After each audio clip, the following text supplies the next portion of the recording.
Perkenalkan, nama saya Ida. Di sini saya dan teman-teman saya akan membahas mengenai tokoh-tokoh pendidikan di Indonesia. Nah, pada bab 11 ini ada 7 tokoh yang ingin kami bahas. Yang pertama ada Raden Ajeng Kartini. Raden Ajeng Kartini merupakan salah satu tokoh pendidikan di Indonesia. Ia lahir di Jepara, tepatnya di Mayong pada tanggal 21 April 1879. Raden Ajeng Kartini lahir dari sebuah keluarga ningrat. Ayahnya seorang bupati Jepara yang bernama Sasroningrat, dan ibunya adalah seorang guru agama di Tulawakur. Raden Ajeng Kartini merupakan anak kelima dari 11 bersaudara. Ia merupakan anak perempuan tertua. Raden Ajeng Kartini menempuh sekolah dasarnya di European School. Namun, ia hanya bersekolah sampai batas usia 12 tahun. Setelah usia 12 tahun, ia harus berada di rumahnya, lantaran beliau sudah bisa dipingit. Dan pada usia ke-24 tahun, ia diminta orang tuanya untuk menikah. Orang tuanya menjodohkannya dengan Adipati Joyoningrat, Bupati Rembang. Dan ini sangat bertentangan dengan keinginan Raden Ajeng Kartini. Namun, saat itu ia setuju karena ingin menenangkan ayahnya yang sedang sakit. Akhirnya Raden Ajeng Kartini menikah pada tanggal 12 November 1903. Suami Raden Ajeng Kartini mengerti akan keinginan Kartini dan mengizinkannya untuk mendirikan sekolah bagi wanita. Pada tanggal 13 September 1904, Raden Ajeng Kartini melahirkan anak pertamanya, yaitu Sosowati Joyoningrat. Selang 4 hari, Raden Ajeng Kartini meninggal dunia. Beliau meninggal pada usia ke-25 tahun. Raden Ajeng Kartini dimakamkan di Desa Bulu. Karena kegigihan Kartini, keluarga Van Deventer mendirikan sekolah wanita di Semarang pada tahun 1912. Kemudian menyebar ke Surabaya, Yogyakarta, Malang, Madiun, Cirebon, dan lain sebagainya. Nama sekolah tersebut adalah Sekolah Kartini. Semasa hidupnya, Raden Ajeng Kartini sering mengirimkan surat kepada sahabat-sahabatnya di Belanda. Isi surat tersebut berisi tentang keinginan serta cita-cita Raden Ajeng Kartini. Dan dari surat tersebut dijadikan sebuah buku yang diterbitkan di Belanda. Judulnya adalah Habis Gelap Terbitlah Terang. Terima kasih. Wassalamualaikum warahmatullahi wabarakatuh. Assalamualaikum warahmatullahi wabarakatuh. Perkenalkan, nama saya Samsul Arifin. Di sini saya akan membahas tentang salah satu tokoh pahlawan Indonesia, yaitu Dewi Sartika. Lahir pada tanggal 4 Desember 1884 di Cicalengka, Bandung, Jawa Barat. Meninggalnya Dewi Sartika tanggal 11 September 1847 di Jawa Barat, Indonesia. Pasangan Dewi Sartika yaitu Raden Kanduruhan Agah Suryawinata. Orang tua Raden Dewi Sartika yaitu Raden Ayu Raja Permas atau Raden Arangsa Soma Negara. Dikenalnya Dewi Sartika sebagai pahlawan nasional perintis pendidikan wanita. Dan sejak itu cita-cita Dewi Sartika yaitu mengangkat derajat kaum wanita Indonesia dengan jalan memajukan pendidikannya. Sebab karena itu masyarakat cukup mengkhawatirkan di mana kaum wanita tidak diberikan kesempatan untuk mengajar kemauan. Untuk merealisasikan cita-cita pendidikannya, maka pada tahun 1904 didirikanlah sebuah sekolah yang diberi nama Sekolah Istri. Ketika pertama dibuka, sekolah ini mempunyai murid sebanyak 20 orang. Kemudian dari tahun ke tahun terus bertambah, dan pada tahun 1909 baru dapat mengeluarkan outputnya yang pertama dengan mendapatkan ijazah pada tahun 1914.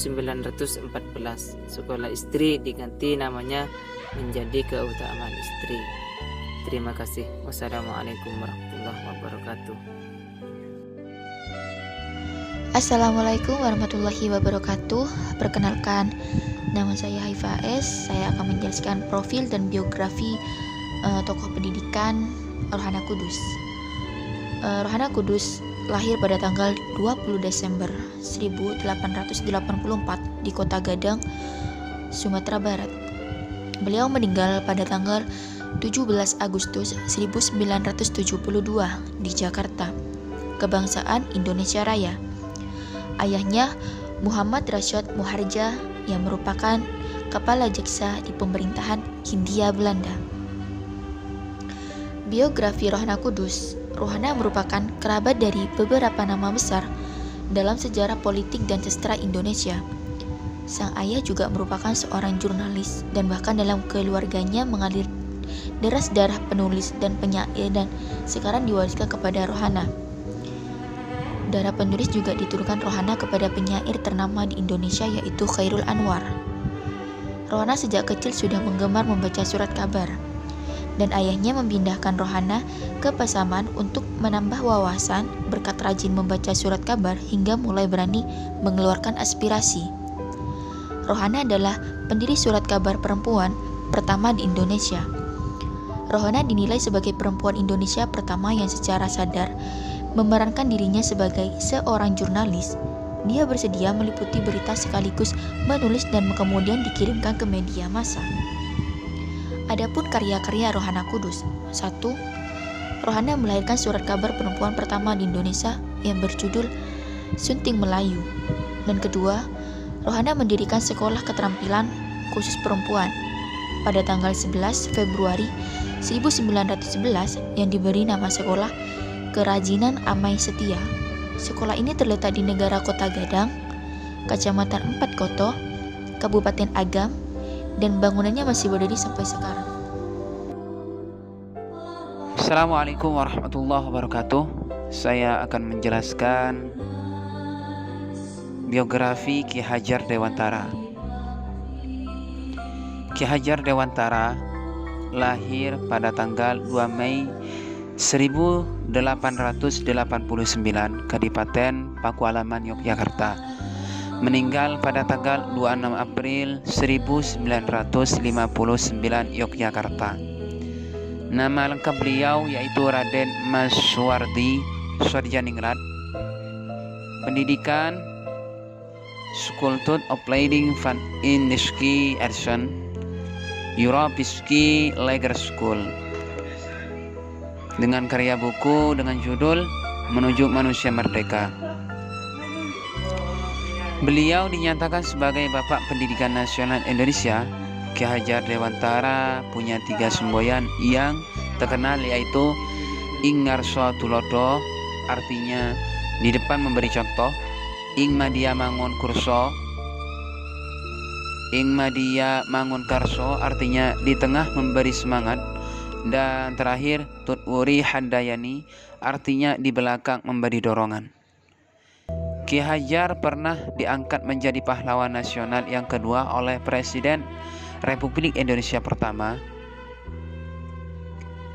dan Ki Hajar Dewantara berhasil mentamatkan pendidikan dasar di ELS dan melanjutkannya di Stovia, merupakan sekolah kedokteran, tetapi di situ menamatkannya karena sakit. Ki Hajar Dewantara memasuki dunia jurnalis, bekerja sebagai wartawan di beberapa surat kabar, contohnya Medan Java, Sudimato, The Express, dan lain-lain. Ki Hajar Dewantara juga pernah mengikuti organisasi BO dalam kurung Budi Utomo dan organisasi Insulin.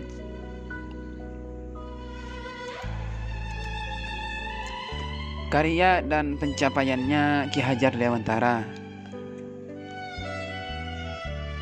antara lain yaitu karya tulis Ki Hajar Dewantara yang sangat terkenal, yaitu Seandainya Aku Seorang Belanda, dengan judul Seandainya Aku Seorang Belanda, atau dalam bahasa Belanda yang berjudul Als ik in Nederland was.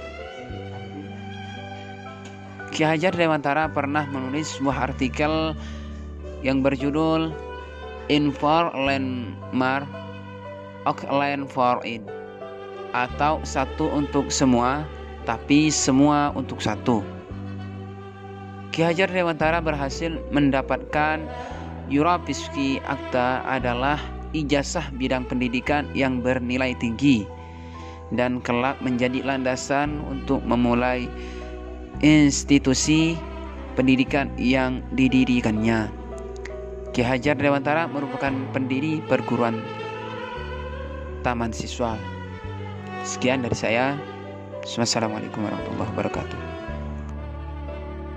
Assalamualaikum warahmatullahi wabarakatuh. Perkenalkan, nama saya Liva. Di sini saya ingin memaparkan sedikit tentang tokoh yang bernama Muhammad Syafi'i. Muhammad Syafi'i adalah tokoh pendiri Indonesian University School yang disingkat dengan INS. Syafi'i diadopsi oleh Marasutan dan dibesarkan bersama istri tercintanya yang bernama Khalijah.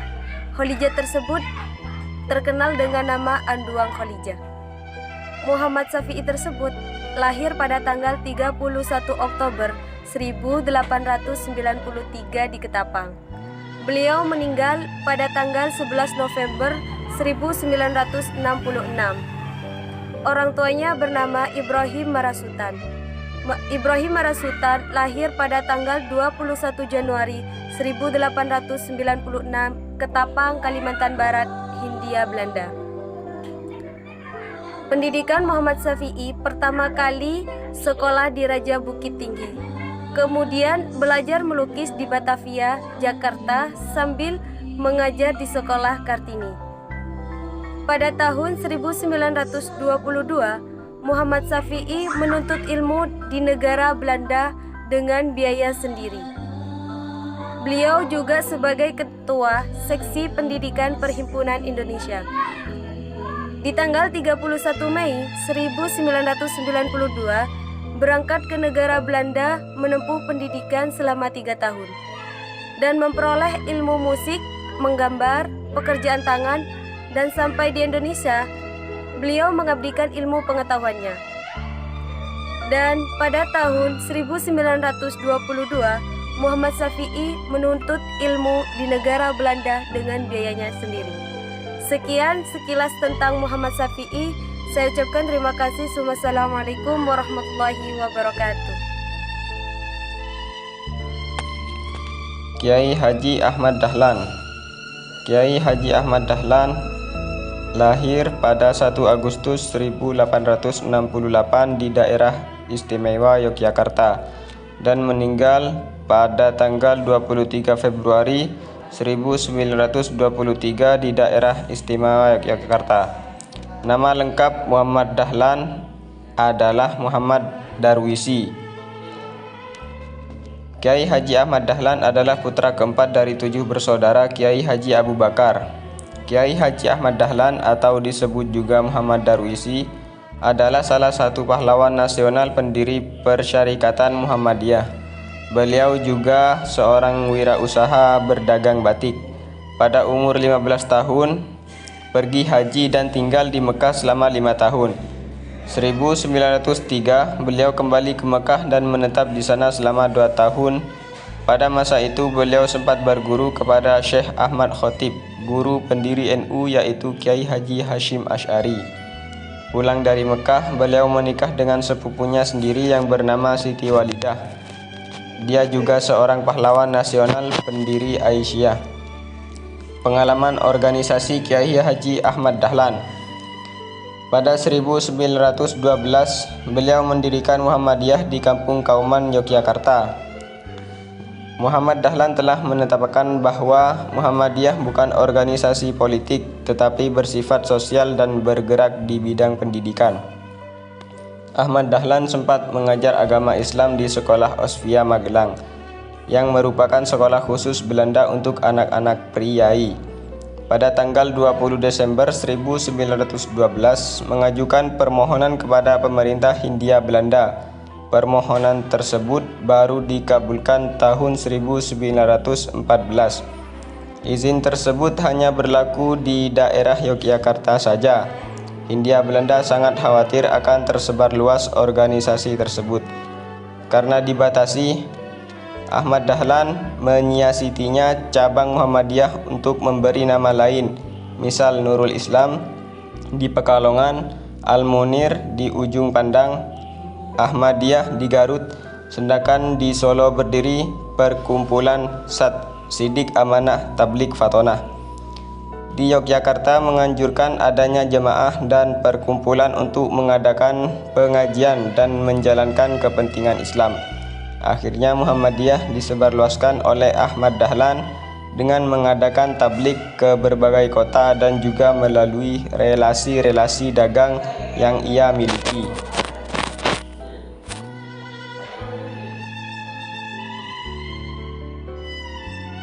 Assalamualaikum warahmatullahi wabarakatuh. Perkenalkan, nama saya Rahman Arifin. Saya akan mempresentasikan tokoh-tokoh pendidikan di Indonesia, yaitu Kiai Hasyim Asy'ari.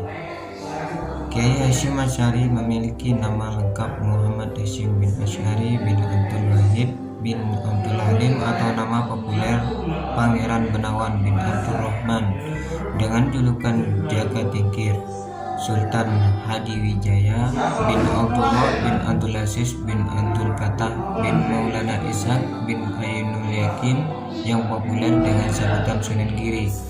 Sejak masih kanak-kanak, Kiai Hasyim Asy'ari berada di lingkungan pesantren muslim tradisional Gedang, Desa Tambahrejo, Kecamatan Jombang. Ayah Kiai Hasyim Asy'ari pendiri Pondok Pesantren Keras Jombang, sedangkan kakeknya pendiri Pondok Pesantren Gendang yang menjadi pusat perhatian para santri. Ibunya pendiri Pondok Pesantren Tambak Beras Jombang.